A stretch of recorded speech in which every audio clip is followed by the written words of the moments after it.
Hey everyone, Jeff with the Death Star Human Resources Department podcast, back again with Shane Elliott of Feats N Faults. Shane, good to see How's you it once going, again. everybody?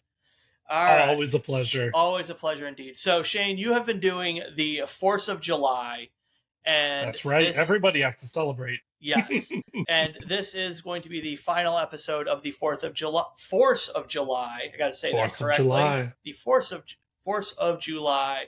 So tell the people what we are talking about today. All right. Well, I'm sure you've probably seen our videos before, but I'm crazy and I created a point system to make watching a chore. So I base people's score on how much they grow or affect their universe they're in, and then we add them up and then we compare. And it's fun to compare other universes. So we are on our last 4th of July episode. So we are following the Rebels. Oh, man, I'm excited about this one. When you gave me the list of the shows you were doing, I was like, this was kind of number one on the list that I wanted to talk about just because I like Rebels so much. And I guess for Feats N Faults, since you didn't actually mention the title, Feats N Faults is basically if you combined watching a Star Wars TV show with Microsoft Excel. It is what Pretty you much. get. Yeah. All What's right. crazy is my notes tab on my iPhone, which is where I keep most of my scoring, has more data on it than most apps on my phone, which is crazy. I'm probably the only person in the world that has that problem. Yeah, yeah. Some people are like, "Oh man, I'm running out of space on like my Gmail account." You're like, "I'm running out of Yeah. space on my Notes app." That's All right. right. So before we get started, tell people if they haven't checked it out before where they can Hmm. find Feats N Faults. You can find Feats N Faults on Substack, or you can find it on Reddit. I'm running it into the ground, but until it disappears, you can find it there. Is still technically active, and Yeah. we'll have links to the main page and the Feats N Faults Reddit down in the show notes. You can follow the Death Star Human Resources Department at deathstarhr.com. All right, Rebels. Rebels. I think we will do kind of what we normally do, where you tell me the characters that we're going to talk about, and I will try to guess who's in first place and who's in last place. Yeah, works for me. It's going to be a tricky one for you this time. I have to admit, it's going to be hard. You know, I was actually thinking about this. This is the closest we do to preparation for this. I was just like, because I'm trying to think, okay, I was like, it's got to be somebody who's in a lot of episodes, and it's got to be somebody who does a lot, but doesn't have too many screw ups. And I think that's, and we'll get into it, but I think that's kind of the problem is you have a lot of the Ghost members who don't always make good choices.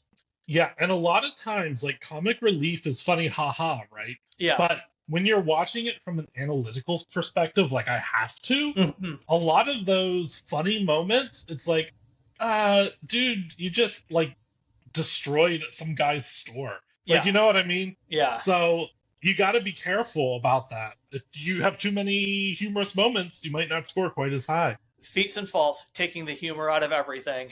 Ooh, yeah, that's a good tagline. you basically moneyballed like pop culture is really what that's this right. is. Yeah. Yeah. Hey, I'm telling you, next March Madness, we need to get a couple Star Wars creators together and draft our teams. I think we do. I absolutely think we do. I'm gonna put that in your notes app if there's any room. I will. I will. I'll delete one. I'll put it in. But yeah, we are covering 6 characters today. Okay. Every member of the Ghost. All right. So, what do we have? We have Hera and Sabine, Zeb, Chopper, Kanan, and Ezra.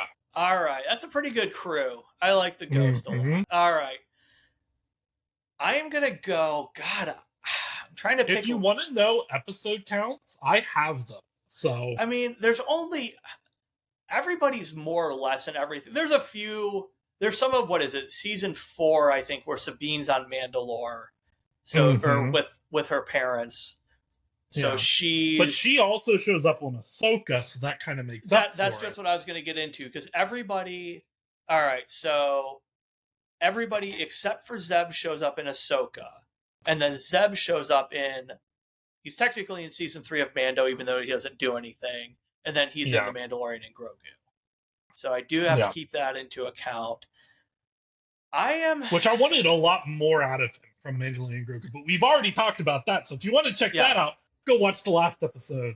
Yeah, we'll have there's a link to the one for Mandalorian and Grogu. It'll be up or down in the show notes, one of the two. I am gonna go in last place. Mm-hmm. I think I'm actually gonna go Zeb. Okay. And my reason being is because he's kind of there for a lot of times for comic relief. Mm-hmm. I think he kind of does.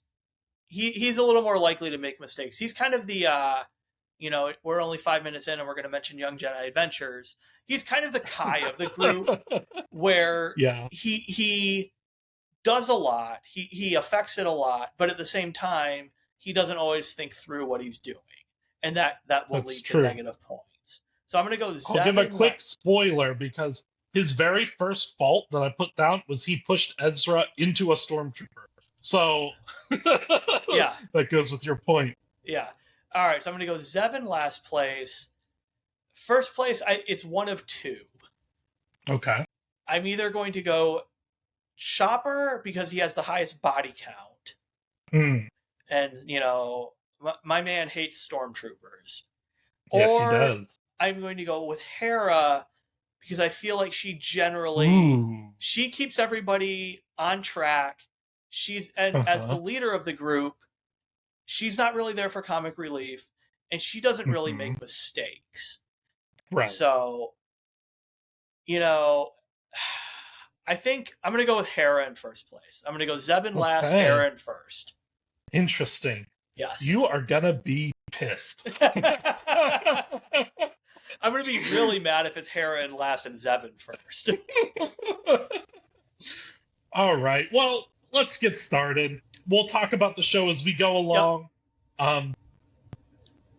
In last place, we are both going to be heartbroken about this, is Chopper. This conversation is over. I refuse to accept these results. I need a recount.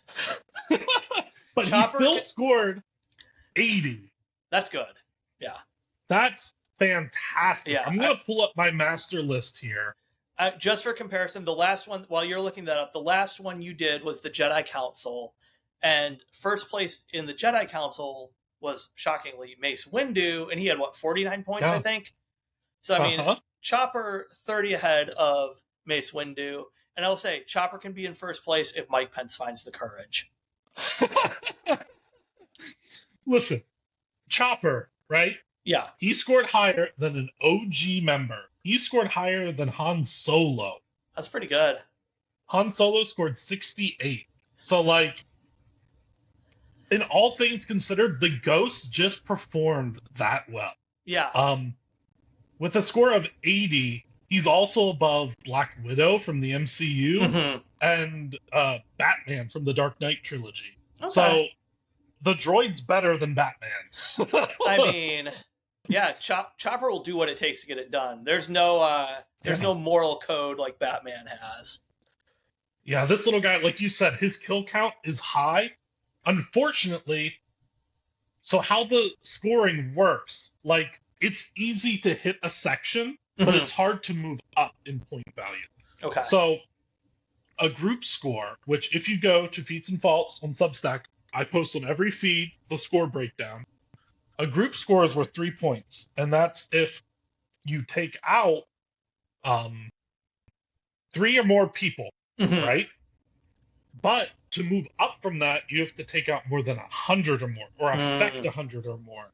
So to hit the next level, it's hard. So he killed a lot of troopers, but if it's in the same team or the same action, it's only worth those points. Yeah. Okay, that makes sense. Yeah, so he scored 85 feats, and I think his most impressive one was he stole a ship and beat an Inquisitor. Yeah. So Chopper was able to do something that a lot of Jedis can't do. That's why Chopper is the best. Yeah. All right, I have no doubt he did have some faults in there. Yes, he has less than you would imagine, though. He had 5. A lot of them are just friendly fire. He He stunned Zeb. He pushed Ezra off the ship at one point. He knocked out a friendly droid, kicked him off the ship. Uh, and one, he gave up their positioning just because he wouldn't shut up. So all of those, Yeah. all of those are on brand. Yeah, I was going to say that is classic Chopper right there. Yeah. So 80 is still fantastic. Yeah. I think it's the highest scoring last place we've ever had on one of these feeds. I would believe that.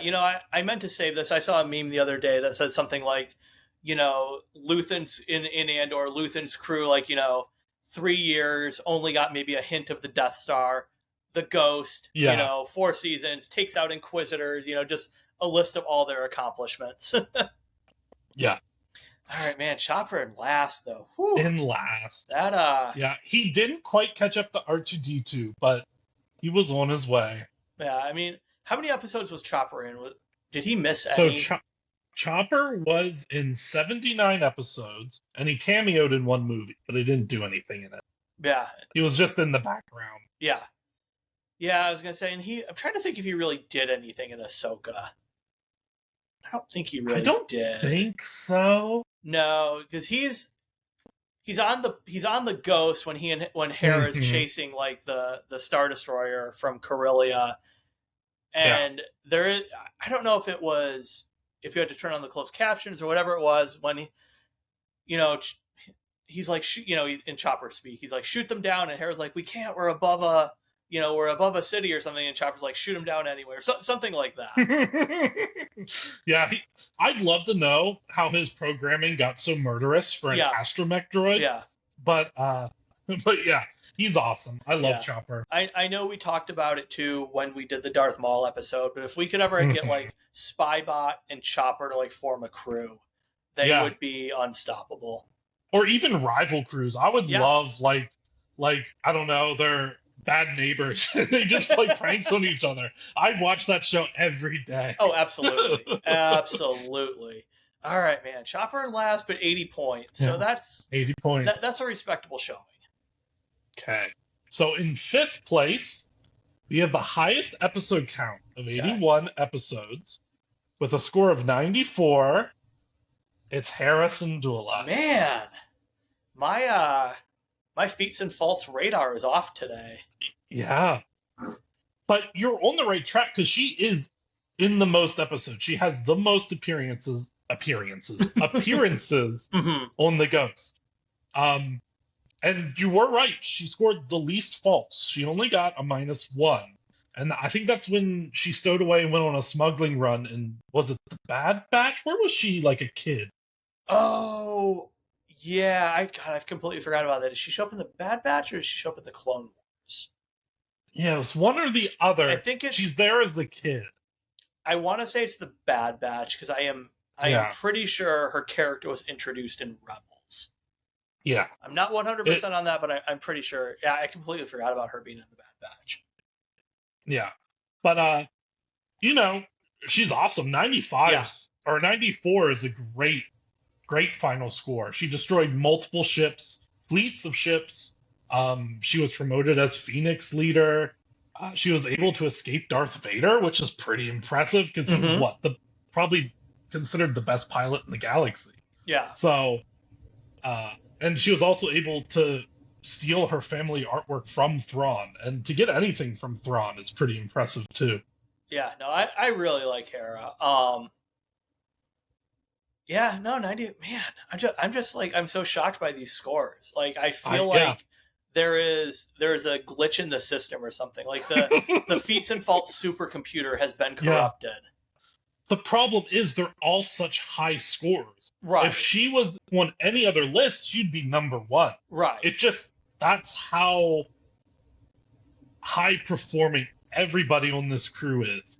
I think it also helps, as opposed to, say, the Clone Wars or the Bad Batch, where you've got, the Clone Wars, obviously there are a ton of episodes. There's 7 seasons worth, but you don't necessarily, they have their little story blocks, they have their little 3-4 episode arcs where, maybe one of them's, Anakin and Obi-Wan doing something. And then the next, it's Padme and Jar Jar. It skips around like that. Bad Batch doesn't quite have enough episodes. Yeah. So yeah, I think that really helps the Ghost crew because it Rebels is focused on them. Pretty much everybody's going to be in almost every episode. You get a little bit of bleed over into, either Bad Batch or Ahsoka and Mando and Grogu. So yeah, it's kind of and they're all the heroes, So it's kind of the perfect storm to have, 6 people, 5 people in a droid, get really high scores. Yeah. Yeah. Like you said, they're all heroes. It's hard to pick one as a main character because they all have their time to shine. But if I were to pick someone as like the leader, it would definitely be Hera. Oh, 100%. She's the glue that holds everybody together. Yeah, absolutely, absolutely. Like she's the one who wanted, kind of keep Ezra on the Ghost at the beginning. Yeah. When, Zeb was like, oh no, we should just like send him out the airlock. Yeah. Speaking of, beating Hera by 3 points is Zeb. Okay. So he was close to breaking 100. He's at 97. Okay. But yeah, he saved Sabine and Ezra from the Inquisitors. He was able to fly the ship through the maelstrom. And then, even though it's only worth a single point, I think my favorite feat of his, which just shows his character, is how he was able to recruit that Imperial general and change him from the Empire, even after he murdered almost all the Lasats. Yeah. Agent Callus of the ISB. Yeah, I mean, he basically, he recruited him essentially, and that was a really, really good. I thought a really good story arc, and I kind of felt. I felt like Callus went a little underused kind of at the end. Like once he defected, basically, like they weren't really sure what to do with him. Like, they used him when he was still with the Empire and acting as like a double agent or, the Rebels agent, like they got quite a bit out of him. But once he actually defected, it just felt like they were like, we don't really, there's really not a spot for him anymore. Like in the show. Yeah. That build up, like I think it was very early on in the series, if I'm correct, he mentioned wiping out his planet. Yeah. Right? Yeah.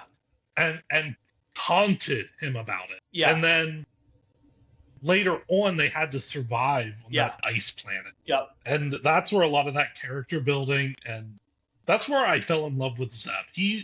I think he's one of, like, in my top 10 characters by far. Also, I think the Lasat is my favorite species in Star Wars because they're just they're cool and strong, but not quite like a Wookiee. Right. Because they're so agile. They have those, like, I don't know what you call it, like werewolf type bent feet things. Yeah. And they're just awesome. And, there's a Lasat that shows up. I don't know if you played any of I forget what they're called. The Jedi games, the Star I know Wars. what you're talking about. Like the Jedi Outcast and Jedi Survivor. Yeah. I haven't played them, but I know what you're talking about. Yeah. And there's a Lasat in that who was a Jedi Master. Oh, cool. And he got killed during Order 66. But just seeing a Lasat as a Jedi, like, they're just so intimidating. I love them. Yeah, that's a cool idea. And imagine, like, somebody actually getting killed during Order 66. Who would have thunk it? Well, he saved his Padawan, which is the main character of the games. I was going to say, this is something I am pretty sure that the Lasat were based on, like, kind of original concept art for Wookiees.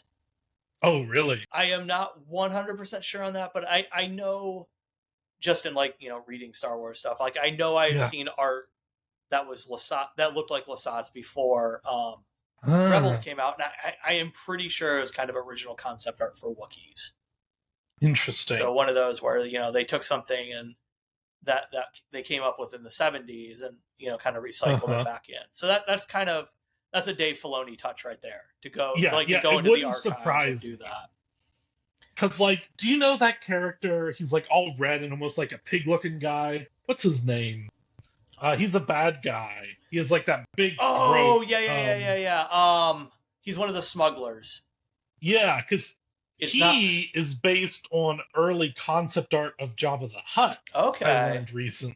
Okay. So it wouldn't surprise me if he pulled old concept art. I was gonna say it's not Hondo. It's not. No. Man. He's like this red pig guy. I know his name. Yeah. Crap. I know exactly what you're talking about.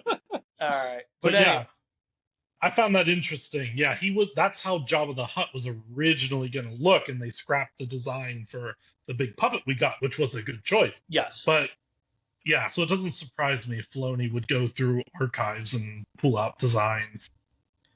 Look it up. Rebels TV show. We're gonna find out who this is. This is a factual show. Yes. We gotta have the right. Oh man, I'll find it, or I'll remember like as soon as we get done. All right, so Zeb. Zeb is in 4th place, 3 ahead of Hera. That's pretty good. I mean, Zeb is he's a good fighter. Close. I'm a little surprised some of his faults didn't knock him down a little more. So Hera scored 95 feats, right? Mm-hmm. And she only had 1 fault. Zeb had 106 feats, and his faults knocked him out of the 100s club. Okay. So he did have 9 faults. Like I said, he pushed Ezra into a trooper. He brought a droid that he didn't know into a top secret base. Yep. He attacked innocent people on multiple occasions. And there was one time he could have, but he didn't subdue a guy and let him trigger the alarm. So, like, come on, dude. You're really fast and really strong. Yeah. Yeah. So he had a couple, dings on his reputation, but I really thought when I saw he was going to be in The Mandalorian and Filoni was in charge, I thought he was going to be in that movie a lot more. Yeah, I did too. And I think it was kind of I don't want to call it a bait and switch, obviously, but I don't think anyone watching the trailer would have assumed that Rhoda would have such a big role and Zeb would kind of be like, Zeb, he was in the first, third of the movie. As Mando's pilot, basically, and helping out, like when they're escaping the Imperial Warlord's mansion. But and then you basically don't see him for more or less 2/3 of the movie till he kind of comes back at the end. Yeah, Zeb's basically a chauffeur, and then he has a 20-second hallway fight scene, and then that's it. And I was really disappointed because, like I said, I'm a huge Zeb fan. I love the voice actor, I love the design, and I was ready for more, but we didn't get it. It was definitely cool to see him in live action. And especially, because they teased him at the end of season 3 of The Mandalorian. He's at the bar at the Adelphi base. And then he didn't show up in Ahsoka when you had everybody else. Yeah. So, I'm glad he got his live action moments, but like you, I kind of would have liked to see a little more in the movie. Yeah. Oh, well. All right. So now we're to the top 3. All right. So we've got three Ezra, are Force sensitive. So we got Ezra, Sabine, and Kanan. Uh-huh. See, go ahead and try and put them in order. I'll give you a second shot. All right, a little shot at redemption. Mm-hmm. All right. So Kanan obviously checked out a little early in season 4, but I feel like he probably got a lot of points for basically sacrificing himself. Yeah, so sacrificing yourself gets you a +3. Yeah. So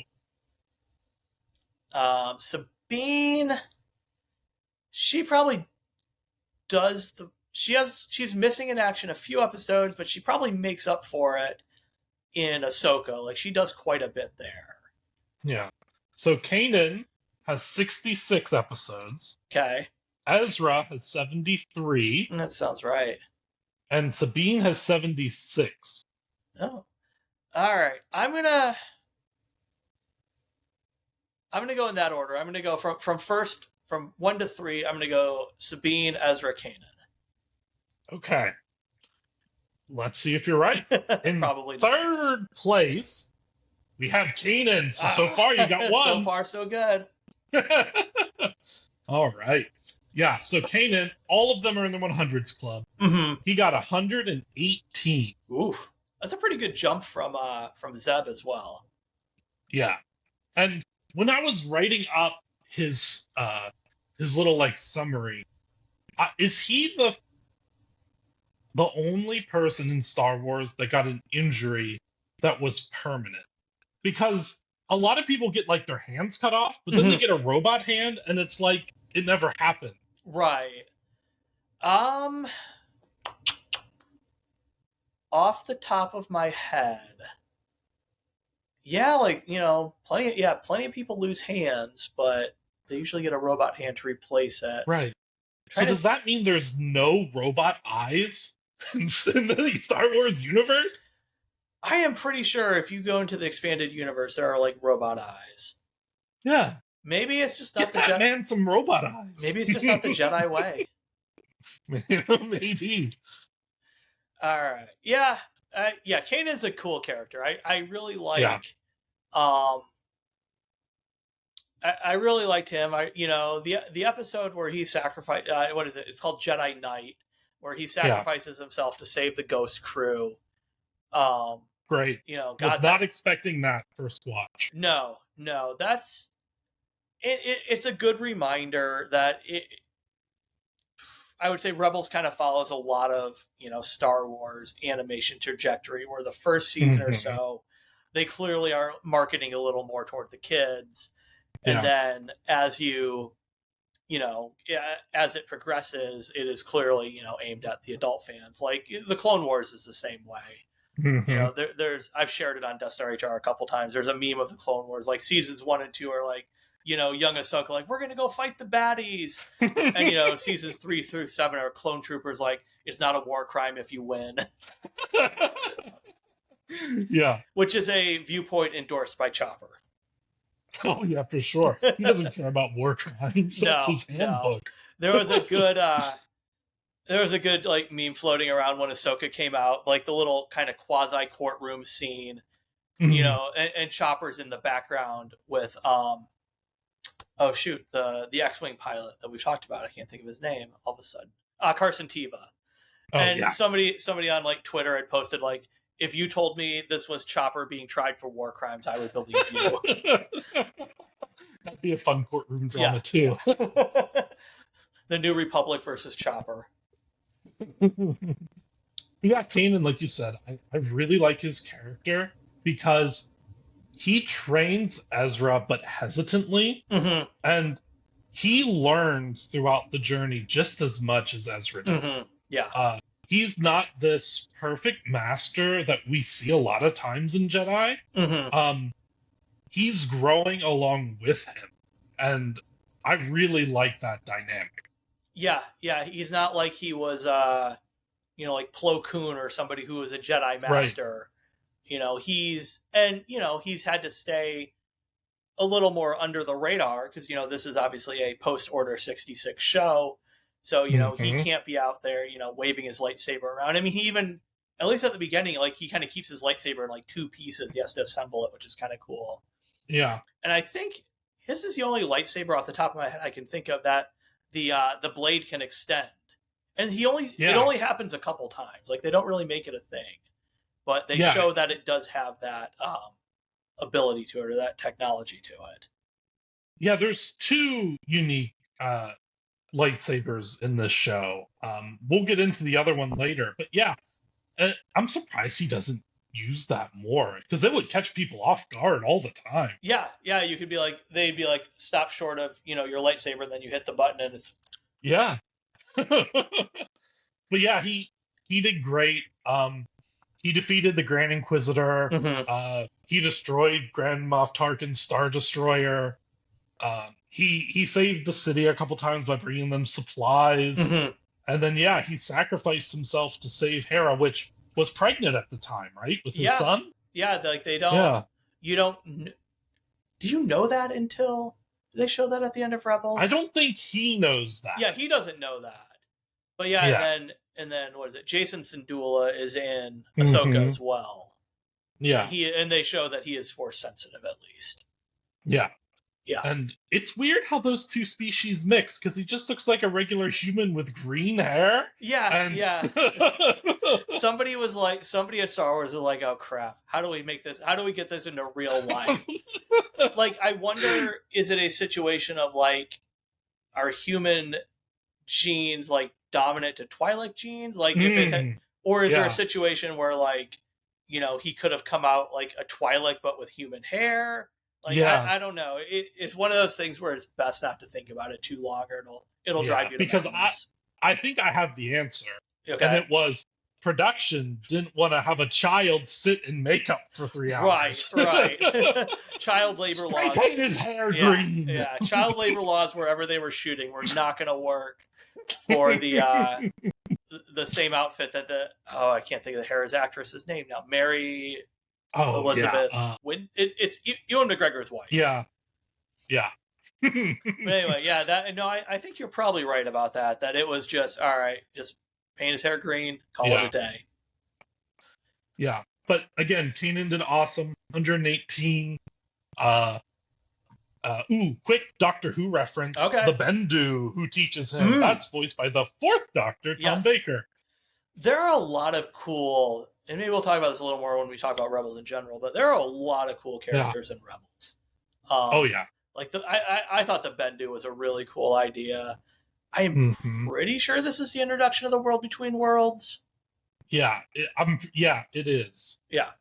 Because Ezra gets sucked into it first, and then there's that whole plot where he like pulls Ahsoka back into it, right? If I'm remembering correctly. That's at the end when they're at the Jedi Temple on Lothal, like at the very end. He is able to get into the World Between Worlds, and having seen it already, he goes to where Ahsoka, like the door basically, where Ahsoka is fighting Vader, and basically pulls her out, and he wants to use it to basically save Kanan.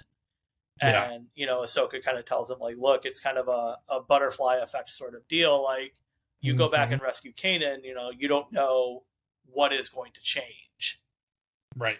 So, again, this is a children's show. Right. It has some heavy themes. Right. War crimes, self-sacrifice. Like, it is decidedly not a children's show. Yeah.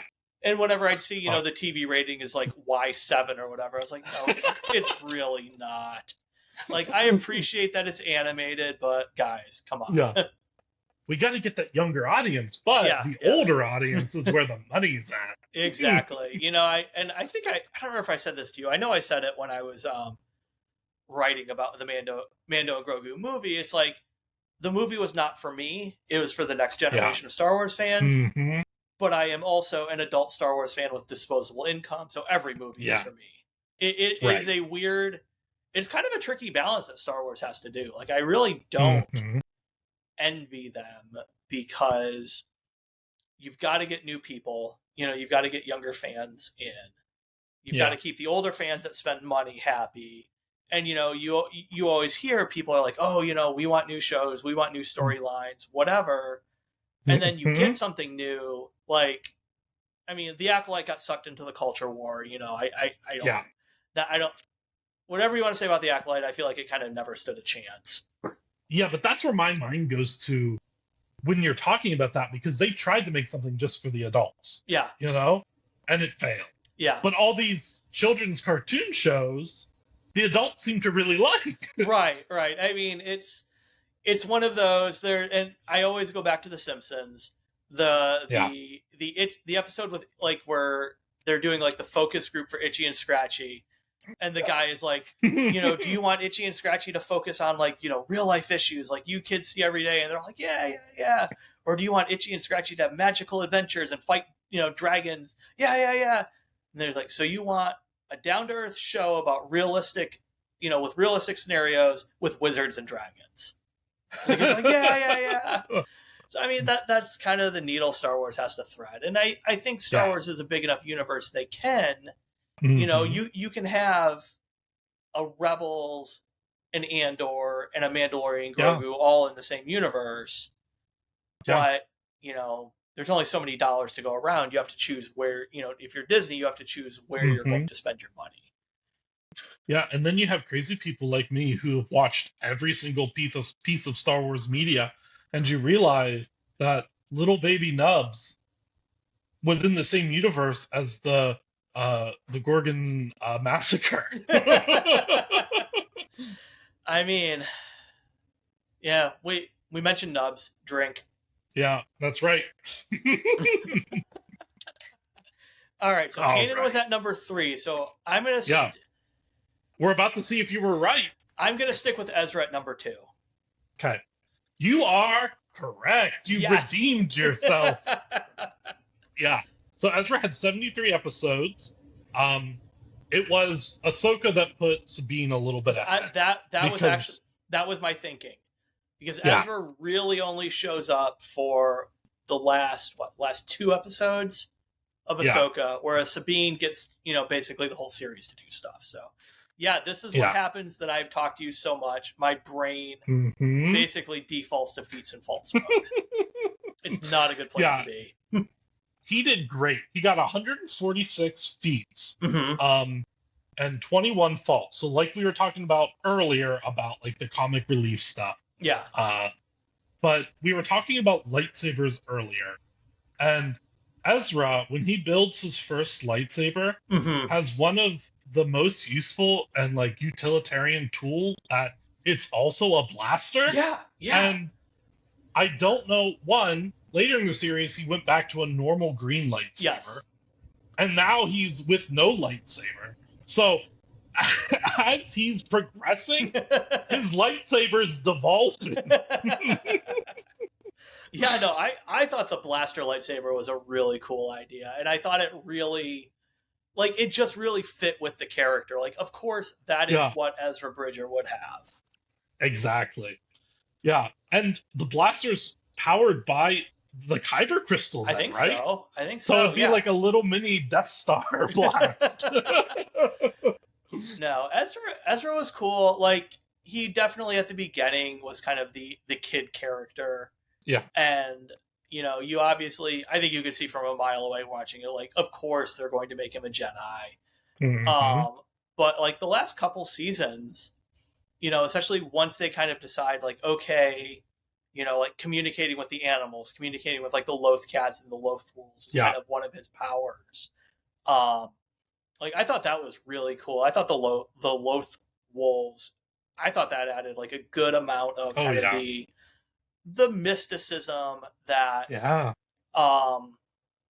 the show didn't always have. I feel like kind of the beginning of it, you had Ezra and Kanan, and you had the Inquisitors for, like, the Force sensitive people, and you get the world between worlds at the beginning with Ahsoka, but it almost had a little more of a Andor vibe in the sense of, like, fighting the Empire. We're doing what we can, we're outmatched. And then you kind of get into the Loth Wolves. You get into, you see a lot more of the world between worlds. You get into the Jedi Temple, the Bendu, and you get into a lot more of the Star Wars-y aspect of it. Yeah, I think Filoni first started exploring the Force. I think it's the Clone Wars when they go to that world where you have the light and the dark in the middle, right? Yeah. And then, like you said, in this one, he just expanded it. Yeah. And instead of it just being, we can force pull and push and jump, it's the mysticism you said, the animals, and then the Purgil later on that come and really save the day. Like, I really liked how he viewed the Force. Yeah, and the the painting in the temple with, like, the Mortis gods, like that's a really cool thing, and we're gonna see that in the next season of Ahsoka. Nice. Yeah, because you remember at the end of Ahsoka when Balin is, like, off on his own on his little journey on the far planet, and there's, if I remember correctly, you have the statue of the father, and the son, but not the daughter. I haven't watched Ahsoka in quite a while. It's been a while. Yeah, and I only watched it through once. Yeah. So. All right. Yeah. Ezra was good. The other thing, I was kind of glad that they kind of got rid of him having the hots for Sabine. It felt like it felt forced. It was forced. They never had chemistry, and yeah. So I am glad that went away. But yeah, no, he was a cool character. He was. I liked his progression. I liked his growth. Yeah. He grew a lot. Yeah. So yeah, and second place. do you like that he doesn't use a lightsaber now, or is like against using the lightsaber? I think it's an interesting choice. I kind of get it. Like if you're stuck on a planet where either you don't have your lightsaber or you can't, maybe it breaks and you can't repair it, whatever, you would have to learn a new way to survive and a new way to fight. Yeah. So I think it was a choice that made sense. Yeah. I like it because I remember when the prequels came out, everybody was really mad when Yoda pulled out a lightsaber. Mm-hmm. And they're like that's not what they viewed like this old Master Jedi. And I think they're putting that into Ezra. Mm-hmm. And it just changes the fighting style. And Mm-hmm. anytime anything is unique, I'm all for it. I want to see something new. So when he's deflecting with the Force and just kind of dodging everything, I thought that was really cool. Yeah. No, and the Purgo were really cool as well. And I remember writing this when Ahsoka came out and they first showed it. I was like, seeing the live action Purgo like made me a lot happier than I thought it was going to, because I was like, we are going to see Ezra. So like that was really cool. Along with the live action Lothcats, I liked that as well. Mm-hmm. Yeah, it was really cool seeing all of these characters start showing up in the live action. Yeah, and I think everybody they cast works perfectly. Yeah, the casting was really good. Because you always run into, they might cast somebody, you're like, I don't know if that's works, but they all work wonderful. And, just Chopper playing himself is perfect. Yeah. Okay, so now we already know who's in first place. It's Sabine, and she got 137. Man, all right, where does that put her in the overall rankings? So there's only 5 other characters from Star Wars that have scored higher than her. Okay. You have Darth Vader / Anakin, Palpatine, Obi-Wan, Ahsoka, and who's the other one? The Manadalorian. He scored 155, so he's not too far ahead of her. I mean, that's pretty good company. Yeah, she scored 137. She just scored a little bit higher. I don't know if you ever seen Voltron the Legendary Defender. It's another animated show, really good. But she scored higher than the leader, the Paladin of the Black Lion from that show, which is pretty impressive because they're both like galaxy level shows, you know? And like if you go through her record, like she got the Darksaber and became the ruler of Mandalore. She disarmed what's her name, Shin Hati, the in Ahsoka. She's done so much, and it's hard to think. Like we talked about growth for Ezra. When we first meet Sabine, she's a rebel that just kind of tags the spray paint TIE fighters, right? Like she's just like a street kid, and she grew up to rule an entire planet and is found to be force sensitive and was pivotal in liberating Lothal, and just like she really grew. And I think that's what this show's kind of about. What did she have in the way of faults? Because I was sitting here thinking, I was like, I can't really think of anything super obvious for her. So she had 10. Okay. Which that's very small for the amount of episodes she was in. The 4 that I put on her character card was, there was one point where she surrendered immediately. She didn't fight back. She let the enemy steal their ship. She built weapons for the Empire. Yeah, that was the one I was thinking. Yeah, and then she gave the Darksaber to a known Imperial. Which is like, come on. Yeah. That's still pretty good, though. And I know... So, a little bit of a digression here. I know there are a lot of people that when Ahsoka... In Ahsoka, that were like, oh, Sabine can't be a Jedi. And I was like, okay. Here's the way I looked at it. Because I thought about this quite a bit. And basically, if you go back, she really only uses the Force like once or twice in Ahsoka. Like, she fights Shin Hati twice, and it's like, yes, you have a Force wielder going up against, Sabine, but it's also like, she's trained as a Mandalorian. Like, it's not like she doesn't know how to fight. And, Shin is probably not the best trained. She's getting her training on the fly from Balin.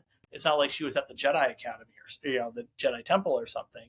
So I don't think it's and she loses the first fight. Like, she gets stabbed. So I don't think it is. And, she does well in the second fight. And so it is not unreasonable to think somebody who is a Mandalorian and knows how to fight could hold their own against a Force user. That's pretty makes sense. And I kind of looked at it like, if you go back to A New Hope, when Obi-Wan says, like, the Force is something that flows through all living beings. And it's not unreasonable to think then, if everybody has the Force in them, before you got into like midichlorians and M counts and all that, that if somebody has the Force in them in a moment of, panic or desperation or something like that, that she could kind of draw on the Force to, help Ezra with the jump onto the Star Destroyer. So like, I think everybody's like, oh, Sabine, they turned Sabine into a Jedi. Hey, no, they didn't. Like, start with that. Like, she is not a Jedi. Yeah, she's struggling. Yeah. I mean, when I think it's Hu Yang says, like, you were the least qualified Jedi candidate I ever saw. And I was like, yes, that is probably an accurate statement based on what we know. But they are not trying to say Sabine is Ahsoka. They're not trying to say Sabine is Ezra. They're just trying to say that the Force, I think, honestly, going back to George's original interpretation of the Force, that it's in all of us and you can draw on it if you need to. And I look at it like, I don't know, maybe hysterical, I think there's some debate whether hysterical strength is actually a thing. But, you read stories like, somebody somehow pulls a car off, somebody else, like something like that. I likened it to that. And it's like, if you're going to be a Jedi, you do have to practice at it. And and like, she spent all that time in Rebels watching Ezra get taught by Kanan. So some of those ideas, like, she understands. Yeah. And then now she's getting trained with Ahsoka. And if you're worried about, like, her fighting with the lightsaber, she wielded the dark saber. I was just gonna say that, like, she, Kanan taught her how to use the dark saber. Yeah. So it is not I didn't think it was unreasonable to think that she could fight Shin Hati. I didn't think it was terribly unreasonable for her, like I said, in like, a moment of desperation, to be able to draw upon the Force to help Ezra. So like, I thought some of the attacks that, they made Sabine a Jedi were a bit disingenuous, but it is Star Wars. Yeah. So everyone has a hot take. Yeah, it's not like she came in and stopped the Star Destroyer from moving. Right. It's basically picking up a rock, which all Jedis apparently can do. She just pushed him. Yeah. Yeah. And if you look at Luke from the original trilogy, he trained with Yoda how long? And then beat the strongest Sith Lord? Right. So I kind of think of it as, it's almost like athletic ability. Like, there are people, I am not one of them, that have just like natural athletic ability. Yeah. But at the same time, you still have to practice no matter what. And like, I can practice my ass off and I could become competent at, hockey or something like that. But, I'm never going to be a pro. I'm never going to be good enough for that. Whereas, somebody a Force wielder or somebody who can just, like, I don't know, just get on the ice and just go. Like, there's the natural ability to it. So I think really in Ahsoka, they did a good job threading the needle, especially because kind of at the beginning, I was like, they're not going to turn Sabine into a Jedi. Like, if they made her like Ahsoka's Padawan and she's out there, like, doing all the Force things, I would have been a little like, okay, I don't know about this. But the context in which they had her either fight with a lightsaber or use the Force, I thought it worked well. Yeah, and it's mostly used as just like personal growth. Because she struggles with it and is frustrated with the entire series. She can't do it. But the moment she finally does, it's like she did it. Like, that was her growth. Yeah. She was able to save her friend. Yeah. All right, and that was a little digression there on Sabine. I like her character. Yeah. I think both the voice actress and the actress who plays her in real life both do, or the real world, both do a really good job. Mm-hmm. I am definitely looking forward to kind of seeing what they're gonna do in Ahsoka season Mm-hmm. 2 with her. Do you think they'll set up for the Filoni movie that keeps being bounced around? I I don't know. I think so, but the only thing I don't know is, you know, is there a script? Like, let's say, just Yeah. for example, it is, as far as I've been able to tell, it is generally about 2 years from start to, like, starting shooting to when you see Mm-hmm. Star Wars on the big screen. 18 months to 2 years. You Yeah. know, if the script is written, you still have to find the time for everybody. You still have to get the money, but Mm-hmm. that's at least a start.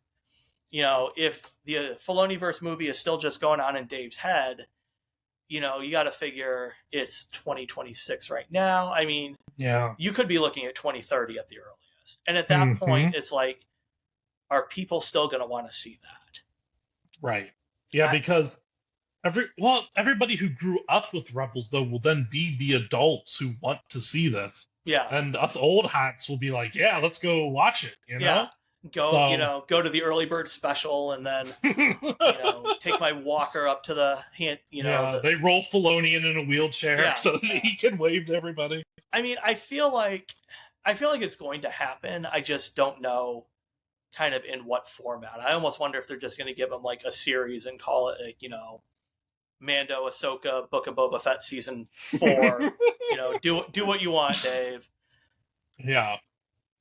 But Yeah, yeah, it's tricky because I don't, like you said, we don't know what he's thinking. yeah, Does he want to set up a trilogy? Like in his mind, I always feel like he thinks big. yeah. So I don't know. We'll see. I think the Mandalorian and Grogu are gonna hurt his chances just because of the box office, but It was one of those where it's kind of a double-edged sword because obviously Mando and Grogu did not make at the box office what Star Wars generally makes, but they also shot it a lot cheaper. Yeah. And I don't know also though, if you're going to do the, Filoniverse movie, you need a lot more humans in it. Like you have to have a lot more, like you've got to have, Rosario Dawson, you got to have Ahsoka, Ezra, all these people that you are going to have prominent roles that you have to pay. So I just don't know. I mean, on the other hand, like, what's the point of being the president of Lucasfilm if you can't get the movie, Right. your movie fair made? enough. So Yeah. I don't know. I mean, Dave, if you want to do the Darth Jar Jar movie at some other point, like to tide you That's over, right. like we have ideas. We could have a script written in a month. Just come talk to us. We'll get it done. And there'll even be a Nubs cameo. Yeah. If I can get my name in Star Wars, I'll do it for minimum wage. Exactly. Just Exactly. give it to me. All right. So Shane, what were your impressions of Rebels, or what were kind of your takeaways from it? So, like you said in the beginning, it starts off, very child friendly, but they pack a ton of like strong themes and lessons towards the end. And I mean, the finale is even our hero who we followed this long sacrificing himself apparently and just disappearing with Thrawn. So it just goes to show how much the show shifts in tone from beginning to end. And I think that kind of works with the universe because the Empire's just showing up and people are starting to realize how bleak it is underneath their foot. Yeah. But I like the show overall. I like the Clone Wars animation a little bit more. I think it's just because, especially the newer stuff, it's a little bit more polished. Everything in this is kind of like smooth. But it's not bad. And I love hearing the John Williams score show up every now and then. I really like their view of the Force, everything in it. This show is a must-watch if you love Star Wars lore. 100% agree. Completely agree on that. Like, I think the other thing it kind of benefits from is there's not a ton. I hate using the word filler episodes, but there really aren't a ton of them. Like No. it's a story that flows pretty well. And it's something like you can, if you haven't seen it, you can watch it in, depending on what your schedule is like. I mean, you can watch it fairly quickly. It's 4 seasons. I think seasons 1 and 4 are about 15 episodes. Seasons 2 and 3 are 22 or so. But I mean, I rewatched it, over the course of about 2 weeks. I just kind of turn it on in the evenings. Yeah. And, you can watch 4 or 5 episodes in an evening. Yeah, you skip the intro and skip the credits and the recap. It's like 20 minutes, right? Yeah. I think with credits, everything's about 24 minutes. So, you're looking at 20, 21 minutes an episode. 2 hours, you can get 6 episodes done. So, I think the other thing, and we didn't really touch on this since we were just focusing on the crew of the Ghost, but there are a lot of good side characters. Oh, both people show up all the time. Yeah, I mean, obviously Ahsoka is in there and plays a pretty big part. You've got Rex is there. Vader / Anakin makes an appearance. You've got the Inquisitors, both the Grand Inquisitor and the kind of 2 that are always kind of following him around. I think it's fun. Kanan is voiced by Freddie Prinze Jr. and then the second sister, I forget what her designation is, but the other Inquisitor is, voiced by his wife, Sarah Michelle Gellar, which is fun. The World Between Worlds is really cool. Pizzago, that's the guy. Pizzago. That's it. Yes. Yeah. Yes. Wait, no. Pizzago's the other one. Shoot. But, you got Hondo. Pizzago's the guy who's got like half a horn. Who's at the very beginning. Yeah. Yeah, but like Lando shows up. Yep. Yeah. Leia's in an episode. So yeah, I mean, you've got a lot of people. Mon Mothma's there. So yeah, there's a lot of people. There's a lot of fun episodes. There's a lot of serious or Star Wars episodes. It's kind of one that, honestly, if I was going to recommend out of any of the Star Wars animated features, of which, like we talked about Darth Maul, which is really good.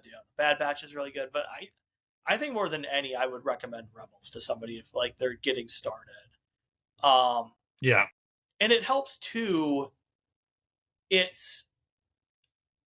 actually, I think in a way it kind of tracks Andor kind of tracks it, I guess, where, the crew of the Ghost just start out that they're like one cell just trying to help people out where they can.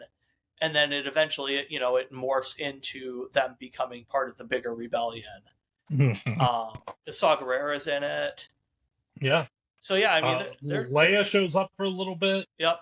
I mean, there's so many people, and it's a good use of not external. It's a good use of other characters without it feeling gratuitous. Like they're not just having Leia show up for the sake of Leia showing up. Like her, it is there to further the plot to help with Leia's character. So I really liked that aspect of it. I mean, there's so much, like, Darth Maul's in it. He goes and Obi-Wan's in it. There's so many good moments. Like Darth Maul and Obi-Wan get closure in Rebels. And I don't know how many people realize that. Yeah. And like Maul trying to recruit Ezra as his apprentice. Like it really, you saw that, it was the same thing he did in the Darth Maul Shadow Lord, with him trying to recruit Devin.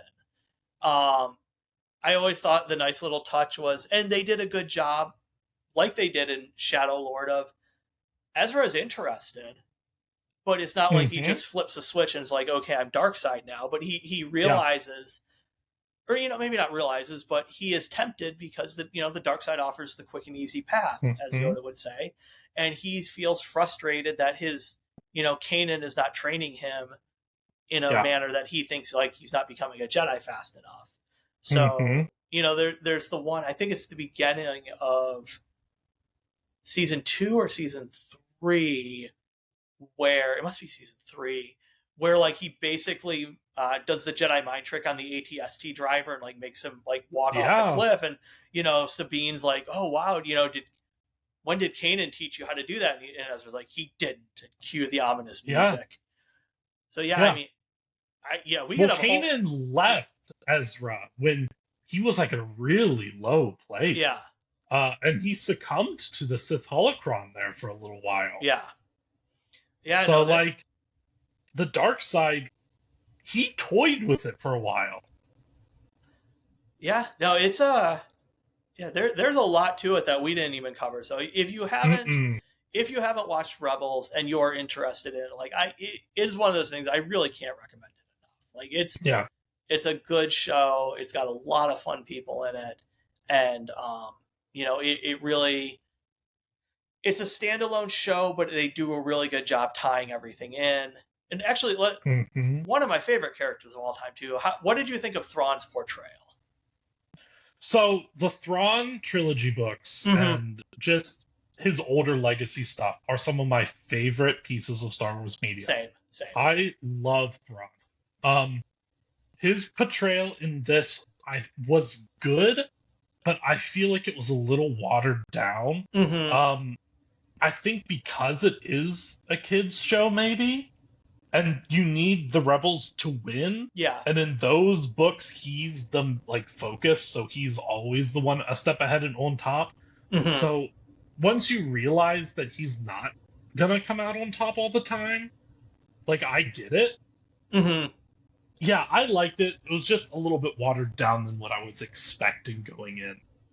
That's fair. I don't really disagree with you on that either. And especially, the Heir to the Empire trilogy, I am not a sequel trilogy hater by any stretch, but the Heir to the Empire trilogy is my sequel trilogy. Yeah. It's so good. I get, that if they were going to make that, they needed to kind of make that as a sequel trilogy when the books came out, just for make the timeline work. And obviously you can't do it now. Harrison Ford would never agree to 3 movies. Carrie Fisher is, no longer with us. But if they could have done that, I would have loved it. I've seen various people probably using AI to kind of generate, they're on YouTube. I always bookmark them and mean to watch them to write about them, and I never do because who's got 2 hours anymore? I mean, you can adapt it. I mean, that's what writers do. Change some names, change some plot points, and you can do it. Bring that character. Maybe we'll see him more in Ahsoka season 2, and he won't be that watered down. Maybe they'll be able to put him to his full potential. There is, as far as I know, this is confirmed. There is supposed to be some kind of grand space battle in season 2 between Thrawn and Admiral Akbar. Ooh, yeah. Okay. So that is something I'm looking forward to. Let me ask you this. So Star Wars seems to kind of want to play in the era between Jedi and The Force Awakens. I think you need to recast Luke, Han, and Leia. I don't think you can accurately tell that story without kind of the big 3. And you can, because there's so much to do, but I don't think people will be happy about it. And I'm all for recasting. Good. The little good. We can continue this conversation. The little trick they did in Ahsoka, where 3PO shows up in place of Leia at kind of the courtroom hearing. It's a cute trick, but you can really only do that once. And it's if your choices are deep faking everyone or recasting it, the technology is just not there yet. The audience is smart enough to understand a recast. Yes. No one's gonna go, wait, who is that? Right. And when they CGI'd Grand Moff Tarkin and they did the deep fake with Luke and Mandalorian. Yeah. It already looks a little janky. Yeah. Imagine what that's going to look like to us in 10 years. Right. And also, I think on the big, if you did it in a movie, I think it would probably be more noticeable too, like it was with Rogue One. It's so much more money. Yeah. To have to do that. Just cast somebody. I saw people trying to get Sebastian Stan to be Luke. And I'm like, yeah, that would work. He's a good actor. He could do it. There's so many actors out there who want to work. You can find someone who's competent and kind of looks like them. That's fine. I mean, they already recast Han. Just use Alden, whatever his name is. Just use him. You could use Carrie Fisher's daughter for Leia, and Sebastian Stan for Luke, and you've got Donald Glover as Lando. The parts are there, the people are there. I just think it is a much better solution than like trying to deep fake it. Yeah. And if you don't want to do that, pick a new era. Exactly. Like, we could go to the way past. Yep. We could go to the way future. Yeah. Like, the world, there's been so much world building that you could tell any story in this universe. Yeah. So just do it. Take the shackles off. Try something new. Yeah. I mean, my long running theory is that a lot of the Disney Plus TV shows are just trying to justify the choices that were made for the sequel trilogy. Mm-hmm. You know, that is a lot of what it is, and it kind of sequels are what they are. Not here to relitigate them, but you know, if you're still telling the post Jedi, pre Force Awakens stories to justify your choices in the sequel trilogy, like go do the High Republic, or you know, something like that. And there are a lot of good kind of books, you know, new canon books that do kind of flesh out the choices for the sequel trilogy and kind of bring more context, make it make more sense. But I was like, you shouldn't have to rely on the books to explain the movies. Like, the movies should be able to explain themselves. The books, comics, TV shows, whatever, should be like an enhancement of it. So yeah, and it's so unfortunate because I loved episode 7. That first one, I went to the theater. It was like a huge event. Like, it was packed. Yeah. I loved it. Like, I was entertained. I still love that movie. But the two that came after it, it's just they didn't know where they were going, and it's so disappointing. Yeah. All right. But we are not here to talk about the sequel trilogy. Nope. We are not. We have talked about Rebels. All right. Let me ask you this, and then we'll call it. Yeah. Did the crew of the Ghost score in the manner you thought they would, or were there any big surprises with the scores? I was not expecting Sabine to come in first. Neither was I. I thought she'd be like middle of the pack. Yeah. Looking back at the scores, like, I get it, but I was expecting Hera to score a lot higher, and I thought Ezra would be in first place.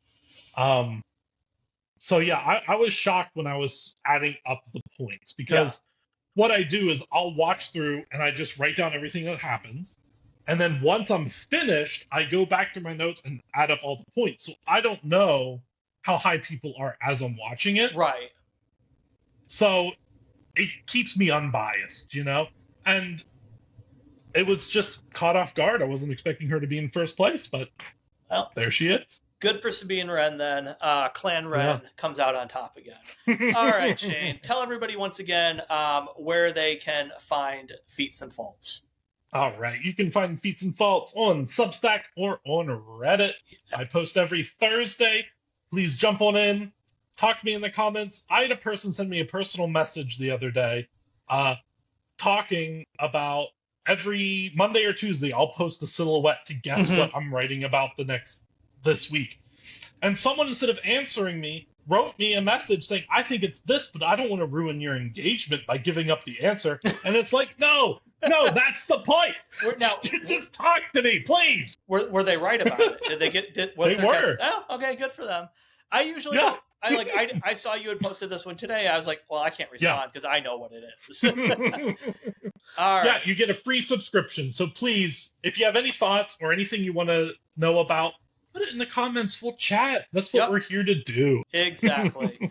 All right, Shane. It has been a fun force of July. We had some good chats. I liked the two that we didn't talk about. I enjoyed reading. And so everyone, make sure you check out Feats N Faults at featsandfaults.substack.com. You can follow the Death Star Human Resources Department at deathstarhr.com. Shane, I'm sure I will chat with you again at some point. Absolutely. There's always plenty of Star Wars to talk about. But all right, thanks again, everybody, for tuning in, and may the Force be with you. See ya.